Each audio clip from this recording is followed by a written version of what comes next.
Heads up.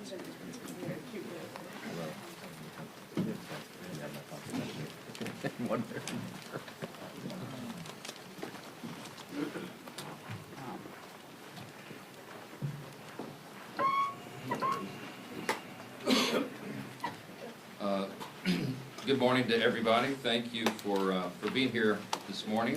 For those of you that are keeping track, this will be day 20 days since the Democrats recklessly shut down the United States government. And the Democrats are making some very costly history here. Don't lose that in all that's happening. This is now the third longest shutdown in history. And when you look at it carefully, it is now already the longest full shutdown of all time. You had an example in 2018 and you had one back in 1995 that were longer, but they were partial shutdowns because they only affected a part of the federal government. This is everything. And it's also important for us to note, this is the first time in history that any party has had the audacity to shut down the government over a totally clean, nonpartisan continuing resolution. This is a political stunt, and it's the first time it's been done, and it is the most costly, most selfish, most dangerous political stunt in the history of the United States Congress, because as we have stood here day after day after day explaining all the Americans who are being harmed by this nonsense. And the Senate Democrats have zero shame about this. They don't have any shame at all about the pain that they're inflicting upon hardworking families, upon soldiers and law enforcement officers and veterans and the elderly and the disabled and women, infants, and children. Services to all those categories and paychecks to those folks are being stalled because Democrats are playing games. Today, Leader Thune in the Senate will once again bring the clean, nonpartisan CR to the floor for a vote. They will have another chance. Democrats will have their 12th opportunity to pass the bill. It is the same bill that they themselves supported just 7 months ago. Chuck Schumer gave impassioned speeches on the floor about how it was the only option. And don't forget, they did it 13 times under the Biden administration. Very similar measures, but not now. Something's changed. Over the weekend, we saw what it was all about. The Democrats made crystal clear that this is about politics. The politics were on full display. The politics, the spectacle, is what the mobs, the crowds, the rallies this week were all about. It was quite ironic, though. The irony was very glaring. They called it the No Kings Rally. But the great irony, of course, that we pointed out over and over was if President Trump was a king, the government would be open. If President Trump was a king, he would have closed the national parks and the National Mall, so they couldn't have had the rally out here. By the way, that's what President Obama did during the shutdown in 2013, closed all the parks and the National Mall. Here in Washington, you had Senators Bernie Sanders and Chris Murphy and Cory Booker and others marching in the streets.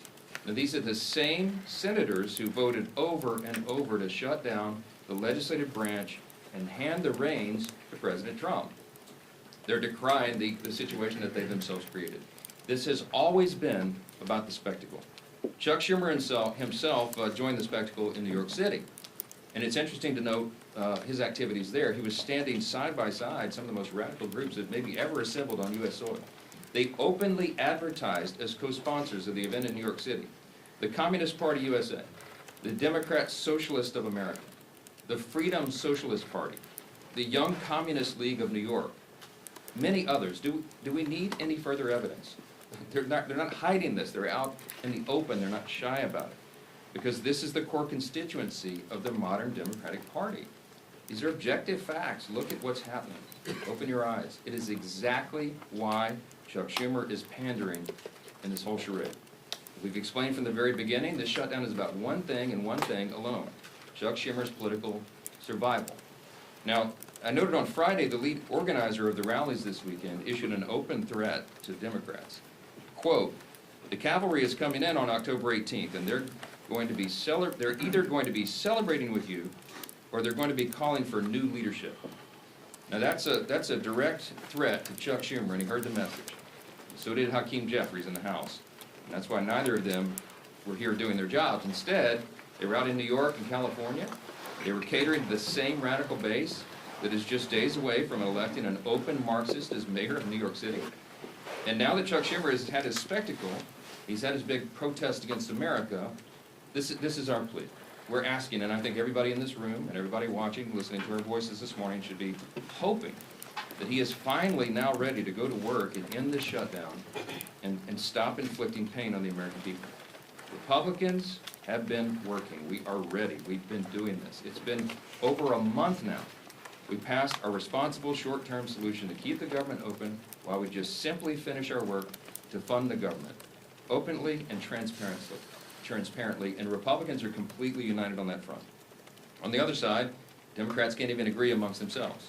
You've got different subgroups among them. You've got a few reasonable Democrats who know shutdowns hurt the people, and they've already voted for our bill. They want to keep the government open. Then you've got others desperate to prop up the failures of Obamacare with no reforms whatsoever to make the program more affordable. That's what we're fighting for. And you've got AOC calling for her own negotiations on live TV, and you've got Chuck Schumer and Hakeem Jeffries still unable to articulate what it is they need to reopen the government. It illustrates the point once again. This was never about a solution. It was about creating an issue. Now that Democrats have had their protest and publicity stunts, I just pray that they come to their senses and end this shutdown and reopen the government this week. Republicans are waiting, the American people are waiting, and we are ready to act. As evidence of just how united Republicans are in this fight, I've asked two of our prominent leaders in the House Republican Conference. I've got House Freedom Caucus Chairman Andy Harris. Dr. Harris is also an appropriator. And House Freedom Caucus Policy Chair Chip Roy of Texas. I'll turn it over to Dr. Harris first. Thank you very much, Mr. Speaker. Earlier this month, the House Freedom Caucus made history by hosting our first press call held with the Speaker. And today we're doing it again, standing shoulder to shoulder at a full leadership press conference as part of the united Republican front against this Democrat-led shutdown. On the Sunday morning shows yesterday, the Democrats tried once again, unconvincingly, to say that they are not to be blamed for the shutdown. But the reason that the government remains shut down is becoming crystal clear to Americans. It's because Senate Democrats have chosen to pander to their radical base instead of doing their job for the American people. Senate Democrats have had the opportunity to vote 11 times for the House-passed bill that pays our troops, pays our law enforcement, and pays our air traffic controllers now, and would immediately reopen the government. Instead, they've sided with the same radical activists who filled the streets this weekend chanting "No Kings" at rallies backed by the Communist Party USA and socialists, the same people who claim to hate power while demanding more control over your life. The question before us now is simple. Will at least 5 Senate Democrats relent and break from their party's left-wing fringe and vote to reopen the government today? Let's also be honest about what the Democrats are really fighting for. They're demanding taxpayer-funded health care for illegal immigrants. They want to eliminate work requirements for welfare for able-bodied adults who could work but choose not to. And they're defending hundreds of billions of dollars in continued corporate welfare for big, profitable health insurance companies that have already made a fortune off Obamacare with the Biden bonuses that the Democrats scheduled to expire at the end of this year. House Republicans have already done their job. The only thing standing between America and a reopened government is a handful of Senate Democrats too afraid of their activist base to do the right thing. But it's time for those 5 Senate Democrats to show some courage, stand against their leadership, but with hard-working Americans, and vote to reopen the government. I want to close by thanking Speaker Johnson for his leadership in standing firm against the radical left's unreasonable demands and for standing with the American people. Thank you, and then I'll turn this over to Congressman Chip Roy. Thanks, Andy, and I want to thank the Speaker and the leadership team and the President for their leadership during these last several weeks. I'd say it's good to see you, but I mean, honestly, I'd rather be in Texas. But I'm happy to be here today with these guys. No one disputes one obvious fact. It is Democrats who have chosen not to fund government. I mean, at least establish that truth, right? It is in fact the truth. And the question is why? And you saw it on Saturday. It was basically for a political rally.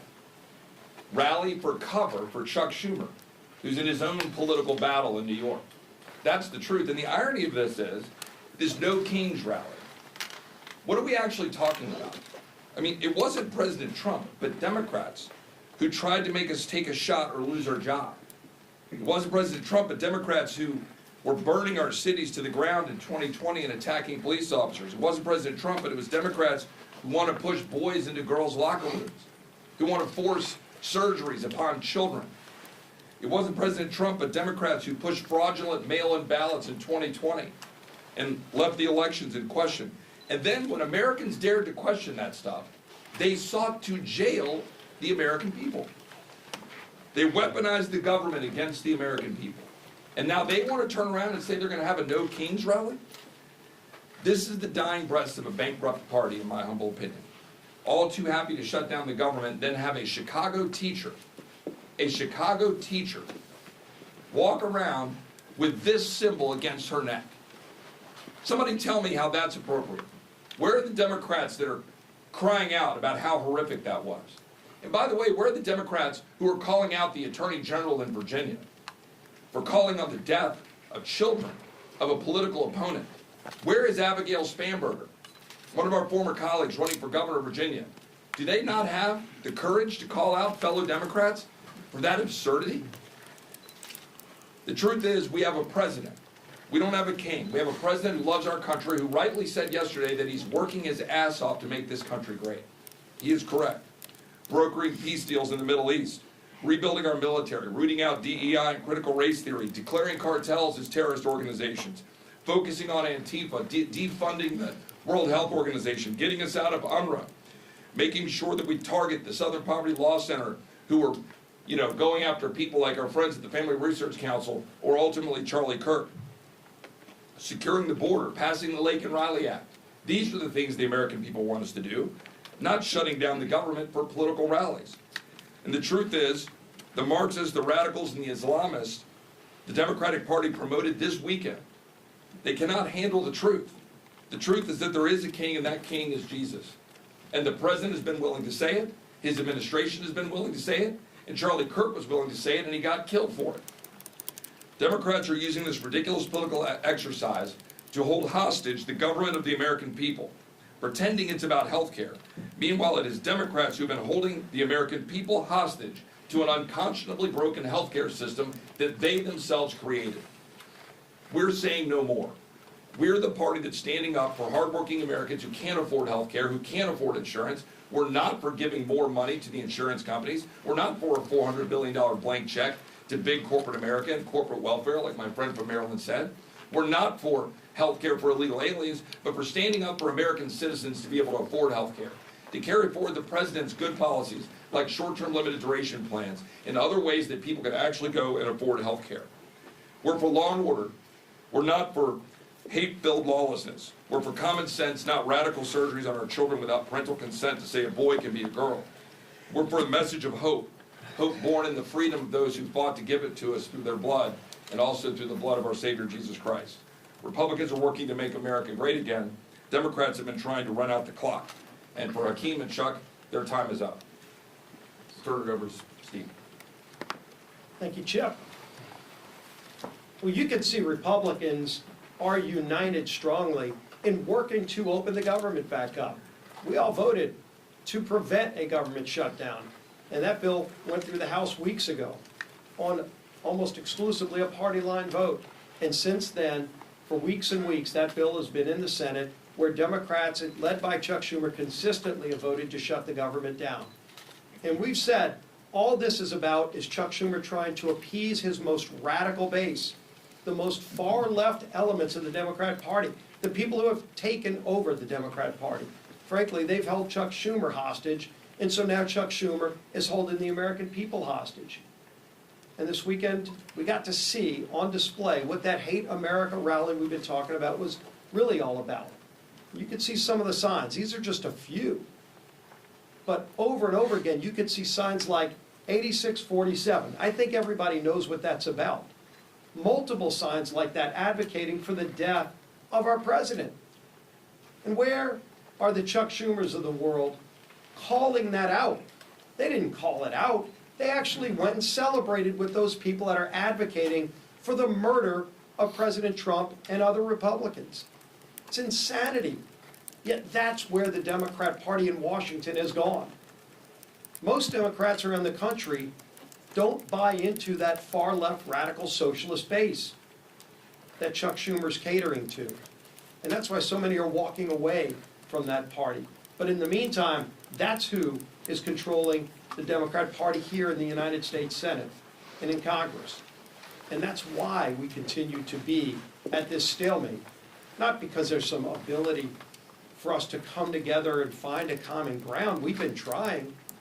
We had a provision in the working families tax cut that would have lowered premiums for families, healthcare premiums, by 11%. It was scored by the Congressional Budget Office to do that.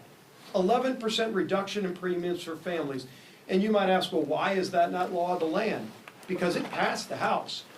But when it got over to the Senate, it was Senate Democrats who went to the parliamentarian and fought to get that provision removed because they don't care about lowering premiums for families.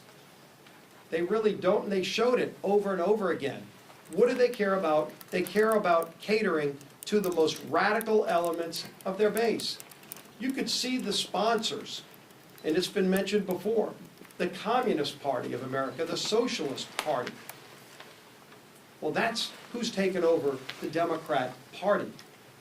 It's not who America is. America is not a socialist nation. It's surely not a communist nation. But the Democrat Party here in Washington is trying to pull the country down that rat hole. We've seen it over and over again. That experiment's been tried time and time again, and you can go look at the scrap heap of history to see other countries where it's failed. Why won't they go protest over in those countries and just be a part of those countries where it's already failed? But they come here and they lie about our president. They call him a king, where ironically, they're also advocating for the death of that democratically elected president.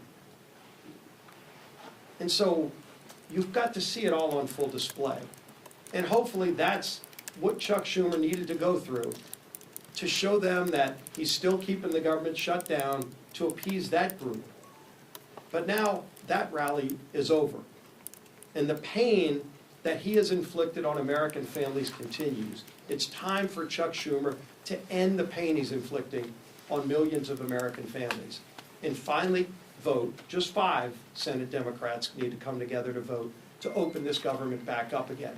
We still have big differences, and we'll be negotiating our differences in the weeks ahead.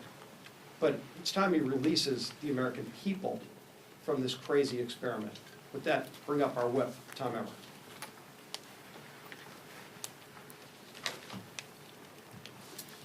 As the Speaker said, we're now on day 20 of the Democrats' shutdown. For everyone tuning in, here's a quick review of everything that's happened in the last 3 weeks. Republicans did our jobs. We passed a clean, nonpartisan government funding bill that Democrats supported just 6 months ago and passed 13 times under the Biden administration. 11 times now, Democrats have refused to pass our clean CR, shutting the government down in the process and forcing Americans to pay the price.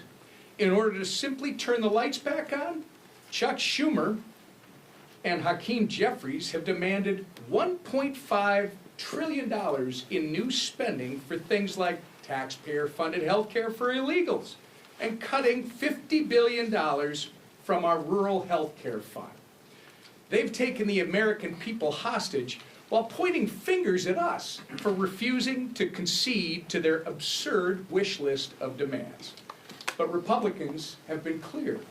We will not negotiate under hostage conditions, nor will we pay a ransom. The Democrats' position is totally unreasonable. It's hypocritical. And it's pure partisan politics in a desperate attempt to score points with the radical, pro-terrorist wing of their party. Now that their Hate America rally is over, I hope that at least 5 Senate Democrats will finally do the right and responsible thing by breaking ranks with Chuck Schumer, passing our clean CR, and reopening the government. If they continue to refuse, we're going to continue to hold them to account. And I hope members of the media in this room are going to do the same. With that, I turn it back to our speaker, Mike Johnson. Okay, any questions? Mr. Speaker, good Chad. morning. Good morning, thank you. We understand concerns about air traffic control. We understand that they're going to lay off workers at the they're going to lay off workers at the Nuclear Security Administration. What keeps you up at night about what parts of this federal government are not operating? Well, those are two good examples. The question is, when the administration is required to triage federal spending, they have to look and evaluate what are the most essential and what are the less essential functions of the federal government. And they look at policy, personnel, and all these offices. But the things that concern me the most are TSA, for example. I mean, you're right. We are shorthanded already with air traffic controllers, with TSA agents, keeping the airports safe and our flights safe. We cannot afford this nonsense. And I think the Democrats in their heart of hearts know that. When you're talking about nuclear deterrence, our former colleague Brandon Williams was a congressman from New York, and now he's now been confirmed, and he's one of the people in charge of nuclear deterrence in the United States. He's a former officer on a nuclear submarine. He brings a lot of experience to that job, and he came to sit down with me a few days ago, last week, and he said, I just want to articulate for you how serious this is in terms of national defense. And we didn't get into the classified parts there, we weren't in the SCIF, but suffice it to say that every day that the government is shut down, it is a danger to the American people. We're in a nuclear arms race with adversaries right now. It can't be any more serious than this. China, Russia, Iran, North Korea, you've seen what they're up to. America is the last great superpower on the planet, but we have to maintain that status. And if we get behind on funding or personnel or any of these projects that we're involved in that are at a level that we can't talk about in here, it's very serious. So you have every function of the federal government that is being adversely affected. Of course, it's troops. We got the troops paid, thankfully, the middle of this month, because the president did heroic work. They found money within DOD that they could use on a temporary basis. But that money is going to be exhausted. You can't have the troops unpaid. You can't have Border Patrol agents unpaid. They've got to defend the country. And this is not a game. And that's why you see us so frustrated up here every day. Again, I'm going to reiterate what we said earlier. This is the first time in history that we've been in this situation. There has never been a party that shut down the entire government, or a party that shut down, over a clean CR for nothing but political partisan purposes. Their rally illustrated exactly what we've been saying for the last 20 days. It's about politics, and it's disgusting. Yes, sir. Speaker Johnson, you say that the Democrats had a Hate America rally, but what does it say that the President of the United States over the weekend released a video of him pooping on the American people? The President uses social media to make the point. You can argue he's probably the most effective person who's ever used social media for that. He is using satire to make a point. He is not calling for the murder of his political opponents, and that's what these people are doing. I mean, they're in one of these photos. I think there's a picture of the president hanging in effigy by a noose on one of these, one on the far end. I mean, it's unconscionable. Look, America is built on the idea of free speech. You have the right to protest. Of course, we jealously guard that. I mean, Chip and I are attorneys. We've defended that right in the courts. But what they're doing right now is different. They are trying to incite violence. It's not funny. You don't mock a president who has already had 2 failed assassination attempts on his life. This is not a game. And the idea that communists would be supporting this is unconscionable to us. Look, when we give tours of the House chamber, and we bring in constituents, and we point out all the historical facts and images around the building, I always start with "In God We Trust," which of course is right above the rostrum of the Speaker's podium. And if you look in the visitor's guide to the House chamber, it says on page 14, when was that put there? Well, it's put there in the early 60s, 1961, as I recall. And it says in the guide that it was put there, Congress voted to put that there as a rebuke to the Cold War era Soviets. Why? Because their philosophy, that's what it says, a rebuke to their philosophy. Their philosophy was Marxism. Marxism begins with the premise that there is no God. It is antithetical to who we are as Americans. The Declaration of Independence says we're created by God and He's the one that gave us our rights. It is in God whom we trust. That is the national motto. That's what America's built on. What those people are advocating for is at its essence un-American. And when they go the next step and they call for violence on political officials in an environment that is already a heightened threat environment, it's dangerous stuff. They had the right to do it. Congratulations, they didn't burn any buildings down. That's a big achievement for the left, to have some kind of gathering where they don't have a looting and riots and burn a building down. There was, I think, some in Portland, they threw bottles and bricks and stuff at the ICE facility, because that's what they do for fun now out there. But, you know, they had a free speech event. Congratulations. But you need to look past that and look at what it is they're advocating for openly, and it's really scary stuff. Yes, ma'am. Second question. Mr. Speaker, we know Senator. I was actually pointing to her. I don't think you've asked a question before. Go ahead. Yeah. Hi, Oriana with Notice. It's Arizona Attorney General Chris Mays said over the weekend that she plans to file a lawsuit against you for not swearing in Alita Grijalva. Have you or your office spoken to her in the last couple of days about that, and what's your response to that? Oh, my goodness. Okay, yes, so there, yet another Democrat politician from Arizona is trying to get national publicity. So now it's the state AG who's going to sue me because Grijalva is not, Rep-elect Grijalva is not yet sworn in. Let me go through this again for you, and I have some updates.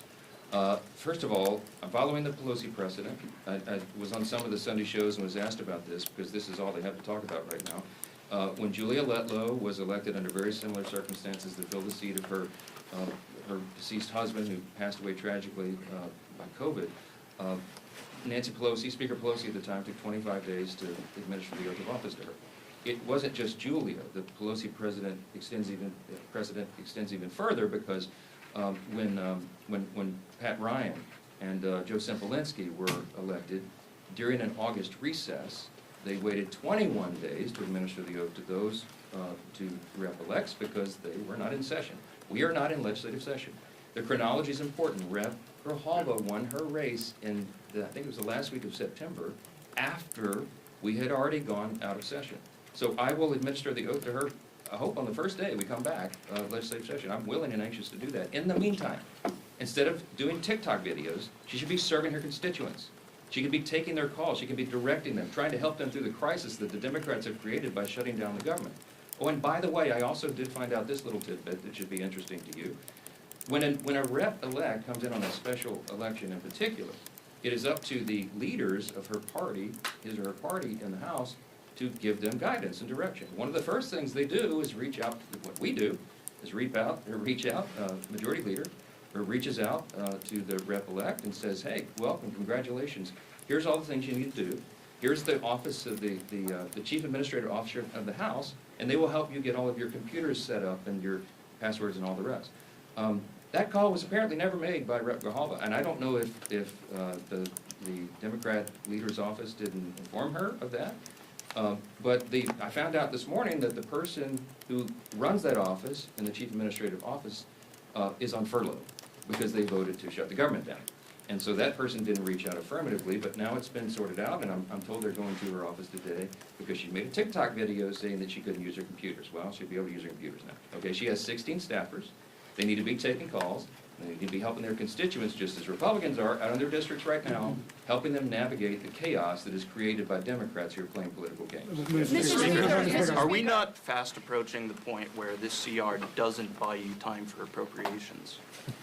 Well, I would defer to my appropriator buddy up here, but here's the thing. The appropriators have been doing great work. They're continuing to work. Even during the shutdown, they're working individually and on their subcommittees and among themselves, and even across the aisle, to get the next batch of appropriation bills ready for passage.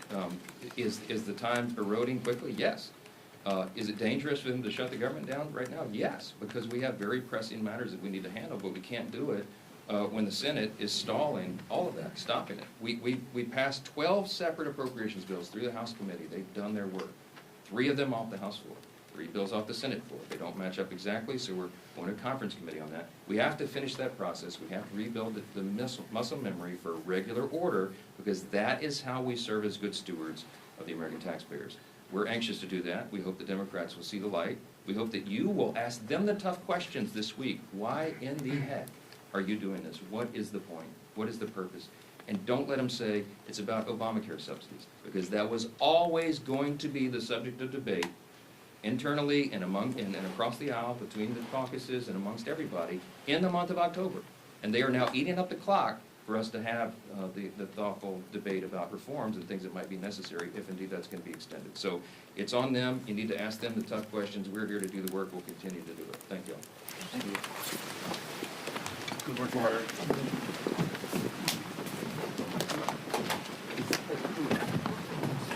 Run, Forrest, run. No, you did it. So little happens. Yeah. And that was the most interesting way. Nice job on the photo. That's great, Patrick, that's high praise. Everybody good if we grab the posters? Everybody You good? good? You good? Yeah, thank you. Perfect, thanks.